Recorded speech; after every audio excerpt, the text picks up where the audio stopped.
Assalamu alaykum qarindoshlar. Bu sonlik darsimizda biz intayin oddiy bir mazmunni o'rganamiz. U bo'lsa-mu faktorial.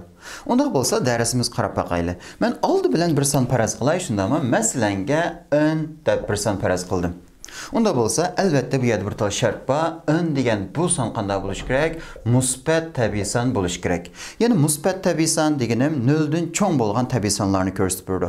0 dan cho'ng bo'lgan tabiiy sonlar deganim musbat butun sonlarni ko'rsatib berdi. Unda bo'lsa bu n musbat butun son degan gap. Unda bo'lsa matematikada biz faktorialni qanday ifodalaymiz? Ya'ni n degan bu musbat butun sonning faktorialni ifodalang desa men qanday yozaman? Biz n degan bu musbat butun sonning shundami keyingi undash yosh orqali faktorialni ifodalay olamiz. Ya'ni biz buni n ning faktorial deb o'qiymiz. Unda bo'lsa bu n ning faktorial bizga nimani ko'rsatib berdi yoki qanday bir ma'noni ifodalab berdi? Bu n ning faktorial n va n dan kichik bo'lgan barliq musbat butun sonlarning ko'paytmasini ifodalab berdi. Undaq bo'lsa, men bir qancha tal o'rnak beray. Masalanga 1 ning faktorial shundami? 1 ning faktorial nimaga teng bo'ldi? 1 ga teng bo'ldi. Unda bo'lsa 2 ning faktorial descha, 2 ning faktorial degan 1 ko'paytirilgan 2 ga teng bo'ldi. 3 ning faktorial descha, 3 ning faktorial deganim 1 ko'paytirilgan 2 ko'paytirilgan 3. Shundami? Unda bo'lsa 4 ning faktorial descha, 4 ning faktorial deganim 1 ko'paytirilgan 2 ko'paytirilgan 3 ko'paytirilgan 4. Shundami? Ya'ni bu xil shaklda yozamiz. Unda bo'lsa 5 ning faktorial deyli masalan. 5 ning faktorial nima bo'ldi? 5 ning faktorial deganimiz 5 va 5 dan kichik bo'lgan barliq musbat butun sonlarning ko'paytmasi. Unda bo'lsa buni bir yozib baqay. Shundami? 5 ning faktorial 1 2 3 shunami ko'paytirilgan 4 ko'paytirilgan 5. 5 va 5 dan kichik bo'lgan barliq musbat butun sonlarni ko'paytdim. Unda biz bu aytni so'zlab o'tdik shundami? N ning faktorial degan n va n dan kichik bo'lgan barliq musbat butun sonlarning ko'paytmasi dedik. Unda bo'lsa biz boshqacha bir mashq ishlab baqayli. Masalanga 8 ning faktorial deb yozdim do'stlar. 8 ning faktorial degan nimaga teng bo'ldi? 8 ning faktorialni men 7 ning faktorial ko'paytirilgan 8 deb yozib olsam bo'lamdi. Albatta bo'ldi shundami? 7 ning faktorial degan 1 dan tortib 7 gacha bo'lgan musbat butun sonlarning ko'paytmasi. Buning keyiniga yana 8 ni ko'paytib qo'ysam 8 ning faktorialga teng bo'ldi. Shundami? Unda bo'lsa 8 ning faktorialni men yana 6 ning faktorial ko'paytirilgan 7 ko'paytirilgan 8 deb yozib olsam bo'lamdi? Albatta bo'ldi. 6 ning faktorial degan 1 dan tortib 6 gacha bo'lgan musbat butun sonlarning ko'paytmasi. Buningga yana 7 ni ko'paytib qo'ysam 7 ning faktorial bo'ldi. Yana 8 ni ko'paytib qo'ysam 8 ning faktorialga aylanib ketadi. Shundami? Unda bo'lsa bu 8 ning faktorial deganni men 5 ning faktorial ko'paytirilgan 6 ko'paytirilgan 7 ko'paytirilgan 8 qilib yozib olsam bo'lamdi? Albatta bo'ladi. Shundami? Ya'ni bu yerdagi 5 ning faktorial degan 1 2 3 4 5 ning ko'paytmasi. Shundami? 1 dan tortib 5 gacha bo'lgan musbat butun sonlarning ko'paytmasi. Buning 6 ni ko'paytgan vaqtimda nimaga teng bo'ldi? 6 ning faktorialga teng bo'lib ketadi. Bu 6 ning faktorialga ya'ni 7 ni ko'paytgan vaqtimda, ya'ni bu sizib qo'ygan qismim nimaga teng bo'ldi? 7 ning faktorialga teng bo'lib ketadi. Shundami? Buningga yana 8 ni ko'paytgan vaqtimda 8 ning faktorialga teng bo'ldi degan gap. Unda bo'lsa, men bu yerda nima dedim? N ning faktorial nimaga teng bo'ldi? N va n dan kichik bo'lgan barliq musbat butun sonlarning ko'paytmasi dedim shundami? Men buni do'stlarga bir yozib chiqay. Ya'ni n ning faktorial deganim amaliyotda qanday? 1 ko'paytirilgan 2 ko'paytirilgan 3 ko'paytirilgan 4 ko'paytirilgan 5 nima? Bu xil shaklda albatta yozib qo'yilib bo'lmaydi. Qanday? 1 dan tortib n gacha bo'lgan barliq musbat butun sonlarning ko'paytmasi n ning faktorialga teng bo'ldi. Qaraydigan bo'lsak, men n ning oldida bo'shliq qo'yib qo'ydim shundami? Maqsad qo'yib qo'ydim. Bu yerga qanday qilamiz? N, ya'ni 1 dan tortib n gacha bo'lgan sonlarni ko'paytirganman. Unda bo'lsa n ning bir oldidagi son necha? Ya'ni n dan birisi kichik bo'lgan son necha bo'ldi? N elingan 1. Shundami? N dan 1 ni elvetsam, n ning bir oldidagi son chiqadi. Unda bo'lsa buni ko'paytimiz. N elingan 1 ning bir oldidagi son necha bo'ldi? N elingan 2 bo'ldi. Shundami? Buning bir oldidagi sonchi n elingan 3 bo'ldi degan gap. Ya'ni bu yerda n elingan 2 bilan n elingan 1 ning cho'ng kichiklik munosabati. yoki ikkisininki o'rtasidagi munosabat. Ön ilingan 2 albatta ön ilingan 1dan kichik, shundami? O'xshash sondan 2 ni ilsam, albatta bu sondan 1 ni ilib o'tganda qanday kichiklab ketadi. Unda bu ikki sonning qanday munosabati bor yana? Ön ilingan 2, shundami? Ön ilingan 1dan birisi kichik. Bununla diqqat qilish kerak. Yana önning faktorial desa, unda olsa 1dan tartib o'ngacha bo'lgan barliq musbat butun sonlarning ko'paytmasi bo'lgan. Shundami? Unda bo'lsa, eng oxirida intayin muhim bir narsa qolib qoldi. U bo'lsa qanday bo'ldi? 0 ning faktorial. Shundami? 0 ning faktorial necha bo'ladi? 0 ning faktorial 1 ga teng bo'ldi. Buni qat'iy unutib qolmaslik kerak. Unda bo'lsa, biz bugun o'rgangan darsimiz faktorialni yana bir xulosalab o'taylik. Bir musbat butun son bo'lsa, shundami? Masalan, 10 deganga o'xshash, bu musbat butun sonning faktorialni ifodalang desa, bu musbat butun sonning keyiniga men undash belgisini qo'yib ifodalaydi ekanman. Yana buni biz qanday o'qiydi ekanmiz? 10 ning faktorial deb o'qiydi ekanmiz, shundami? Masalan, 8 ning faktorial, 5 ning faktorial deganga o'xshash. Unda bo'lsa, bu 10 ning faktorial nimani ifodalab beradi ekan? 1dan tartib 10gacha bo'lgan barliq musbat butun sonlarning ko'paytmasi va yoki 10 va 10dan kichik bo'lgan barliq musbat butun sonlarning ko'paytmasini ifodalab beradi ekan, shundami? Masalan, 5 ning faktorial bo'lsa, 1dan tartib 5 gacha bo'lgan musbat butun sonlarning ko'paytmasi, masalan 8 ning faktorial bo'lsa, 1dan tartib 8 gacha bo'lgan musbat butun sonlarning ko'paytmasi. Shundami? Eng oxirida qanday 0 ning faktorial 1 ga teng bo'ldi. Buni qat'iy unutib qolmaslik kerak. Unda o'zi biz bir qancha tal mashq ishlab baqaylik. Birinchi savol nima debdi? 20 ning faktorial ko'paytirilgan 8 ning faktorial bo'lingan 9 ning faktorial ko'paytirilgan 19 ning faktorial debdi. Ya'ni bu yerdagi 20 bilan 8 ni akilib ko'paytib o'tkil bo'lmaydi, shundami? Bu degan qanday faktorial. Unda bo'lsa, bu yerdagi 20 ning faktorial degan 1dan tartib 20 gacha bo'lgan musbat butun sonlarning ko'paytmasi. Shundami? Men buni qanday parchalab yoza olayman? 19 ning faktorial ko'paytirilgan 20 qilib yozib olsam bo'ladi. Shundami? Ko'paytirilgan keyinda nima keldi? 8 ning faktorial keldi. Bu yerdagi 9 ning faktorial deganni men qanday yoza olayman? 8 ning faktorial ko'paytirilgan 9 deb yozib olsam bo'ladi. Chunki 8 ning faktorial degan 1dan tartib 8 gacha bo'lgan musbat butun sonlarning ko'paytmasi. Buningga yana 9 ni ko'paytib qo'yganimda amaliyotda nima bo'ldi? 9 ning faktorial chiqdi. Shundami? Keyinda yana nima bor? 19 ning faktorial keldi. Qisqaramda albatta qisqaraydi. Ya'ni o'xshash bo'lgan faktoriallar qanday qilib ketadi? Qisqarib ketadi. Shundami? 8 ning faktorial bilan 8 ning faktorial yo'qolib ketdi. Shundami? Unda o'zi eng oxirida javob 9 dan necha bo'lgan? 9 dan 20 degan gap. İkinci mashqqa qarab baqaylik, nima debdi? 1 bo'lingan 2 ning faktorial qo'shilgan 1 bo'lingan 3 ning faktorial, shunami? Qo'shilgan 2 bo'lingan 4 ning faktorial debdi. Albatta bu yerdagi 2 bilan 4 ni akilibla qisqartib o'tkil bo'lmaydi, shunami? Bu 4 emas, qanday 4 ning faktorial.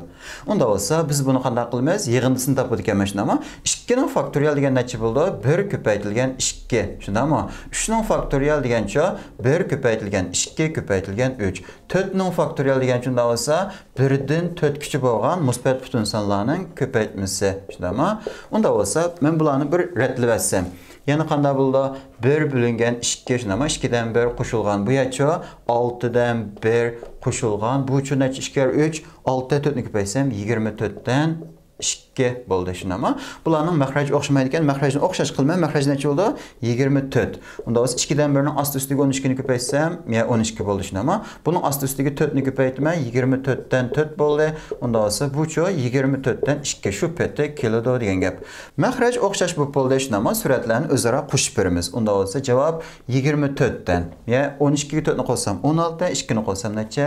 18. Qisqaramdi? Albatta qisqaraydi. Osti ustini 6 ga bo'lgan vaqtimda javobdan necha bo'ldi? 4 dan 3 bo'ldi degan gap. 3-mashq qarab baqaylik. N qo'shilgan 1 ning faktorial bo'lingan n ning faktorial debdi. Biz bu yerdan bu xil tipdagi munosabatni ko'rdik, shundami? Ya'ni n bilan n qo'shilgan 1 ning qanday munosabati bor? N qo'shilgan 1 degan bu son, n degan bu butun sondan qanday birisi cho'ng degan gap. Unda o'zi men buni qanday yoza olayman? N qo'shilgan 1 ning faktorial deganni n ning faktorial ko'paytirilgan n qo'shilgan 1 deb parchalasam bo'ldi, shundami? Osti qanday bo'ldi? N ning faktorial bo'lib ketdi. Qisqaramdi? Albatta qisqaraydi.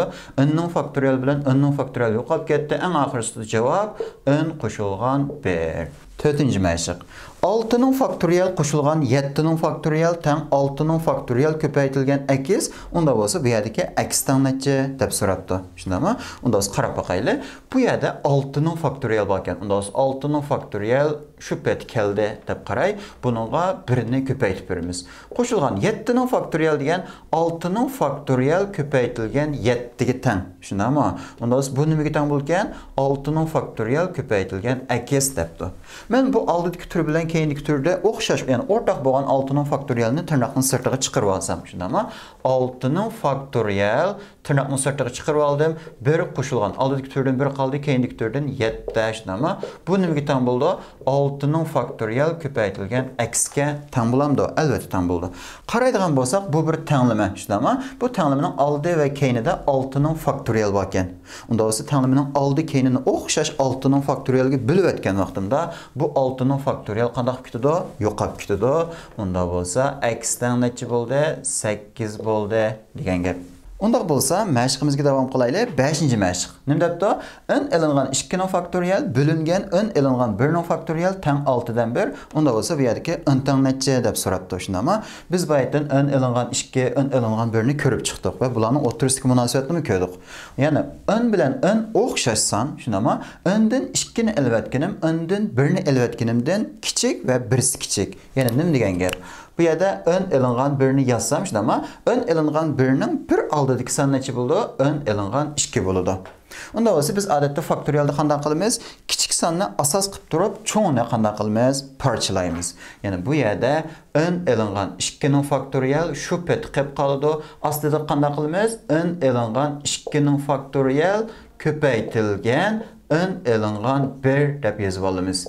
Yəni n elinğan 2'nin faktoriyelgi n elinğan 1'ni köpəytkenimdə n elinğan 1'nin faktoriyel çıxıdı. Bu tənətcə 6'dan 1. Şundamı? Qısqıramdı, əlbəttə qısqıraydı. Ast üstü yoxab getdi. Şundamı?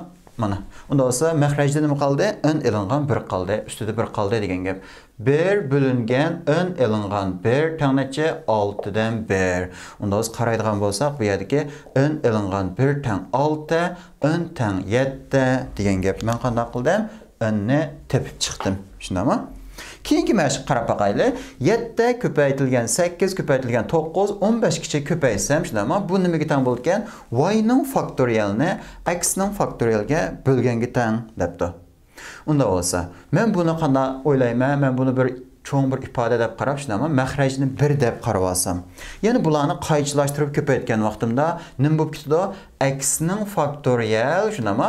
Köpəytilgən 7, köpəytilgən 8, köpəytilgən 9, köpəytilgən 10, şundamı? Müştə köpəytib 15 kiçik köpəysəm, bu nim buldu? Birini y-nin faktoriyelga köpəytkenim, yəni y-nin faktoriyelga tən bolgan. Onda olsa qaraydigan bolsaq, x-nin faktoriyelga 7'den başlap köpəysəm, şundamı? Y-nin faktoriyelga. Y-nin faktoriyel degan əməliyyatda 1'den tartıb y-ğıcı bolğan barlıq müsbət bütün sanlarının köpəytməsi. Onda olsa bu yerdə x-nin faktoriyel avtomatik çıxırıb anlaşılmı bəlkə?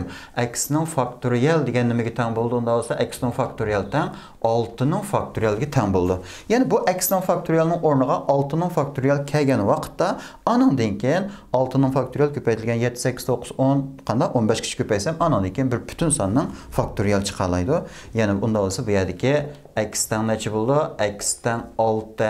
Şundamı? Bu yerdə y-dən neçə olsa? Y-dən 15 degan gap. Keyinki məşqimiz qarab baxaylı. 7-ci sual. Nim depdi? N-nin faktoriyel bölüngen n elinğan 2'nin faktoriyel tən 72. Onda olsa bu yerdə n-ni soraydı. Şundamı? N tən neçə düşüb qapdı. N-ni tepin. Onda biz n elinğan 2 bilan n-nin münasibətini bilimiz. Şundamı? Şunda bolsa yeni bir yazıbday. N degan bu müsbət bütün san, n-dən birisi kiçik bolğan müsbət bütün san. Neçə oldu? N elinğan 1. N elinğan 1'dən yeni birisi kiçik bolğan müsbət bütün san neçə oldu? N elinğan 2. Şundamı? Biz bu ayətdə nə dedik? Bu xil şəkildəki faktoriyeldə biz kiçik sanını asas qılıb, ep qılıb, çoğunu parçalayımız dedik. Şundamı? Onda olsa bu yerdəki n-nin faktoriyel degan niməyə tən boldu? N elinğan 2'nin faktoriyel köpəytilgən n elinğan 1, şundamı? Köpəytilgən n-ğa tən boldu. Aslı şu betkildi, şundamı? N elinğan 2'nin nimisi faktoriyel tən 72 degan gap.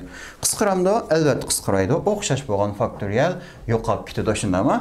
N elingan 1 ko'paytirilgan n. Ko'paytib pastga tushirсам, n kvadrat elingan n shundami? 72 ni sol tarafga o'tkazsam-chi, elingan 72 teng 0. Biz buni qanday qila olamiz? Ko'payuvchilarga ajratib yoza olamiz shundami? Ya'ni bu yerdagi ikki sonning yig'indisi -1, ikki sonning ko'paytmasi -72 bo'ldi ekan. Unda bo'lsa, men buni n elingan 9 ko'paytirilgan n qo'shilgan 8 qilib yoza olaman. Bu teng 0 ga teng bo'ldi. Shundami? Unda bo'lsa, n elingan 9 teng 0, n teng necha 9. Unda bo'lsa, n qo'shilgan 8 teng 0, n teng necha -8 bo'ldi. Ya'ni bu yerda n1 teng 9, n2 teng -8 deb olsam bo'ldi. Ikki tal javob chiqadi albatta shundami? Chunki bu degan bir noma'lumlik ikkinchi darajalik tenglama. Lekin bu yerda n manfiy son bo'la olamdi, buningga o'xshash bo'la olmaydi. Shuning uchun biz buni talabga uyg'un emas deb bu javobni tashlaymiz. Eng oxirida n teng necha bo'ldi ekan? 9 degan gap. Eng oxirgi savol qarab boqaylik. X y musbat butun son deb tushunama. X ning faktorial teng 72 ko'paytirilgan y ning faktorial debdi. Unda esa bu yerdagi min degan nimada eng kichik qiymat shundami? X qo'shilgan y ning eng kichik qiymati necha bo'ldi deb so'radi. Unda esa qaraydigan bo'lsak, bu ifodani ko'rgan vaqtda bizning nurg'un o'quvchilarimiz hayajonlanib 72 ko'paytirilgan y ning faktorial teng x ning faktorial ekan. Unda esa agar bu yerdagi y 71 bo'lsa shundami? Ya'ni 71 ning faktorial bo'lgan vaqtda men buningga 72 ni ko'paysam necha bo'ldi?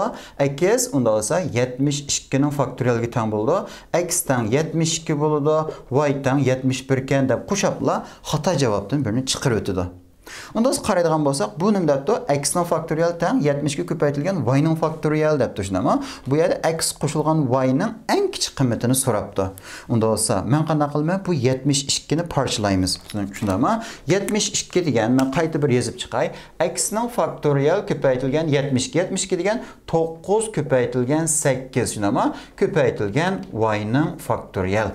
Qaraydigan bo'lsak, y ning faktorialga 8 9 ni ko'paysam, x ning faktorial deb bir musbat butun sonning faktorial chiqadi ekan. Unda bo'lsa bu yerdagi y necha bo'ldi? Avtomatik javob chiqdi. Shundami? Y degan 7, 7 ning faktorial ko'paytirilgan 8 ko'paytirilgan 9. Bu yerda x necha bo'ldi? 9, 9 ning faktorial bo'ldi. Unda bo'lsa qaraydigan bo'lsak, bu yerda x teng necha bo'ldi? Unda bo'lsa x teng 9, y teng 7. Ikkisining yig'indisi. X qo'shilgan y ning eng kichik qiymati shundami? Eng kichik qiymat unda bo'lsa javob eng oxirida necha bo'ldi? 16 bo'ldi. Yana agar bizga eng kichik qiymatini toping demagan bo'lsa, bu yerdagi 72 ga 71 ni qo'shib o'tib 143 chiqarayotgan bo'lsa ham bo'ldi shundami? Lekin talab qanday ekan? Eng kichik qiymatini topadi ekanmiz. Undaq bo'lsa, bugungi darsimiz faktorial mushiyat oxirlashdi. Hammanglarga ko'pdan ko'p rahmat.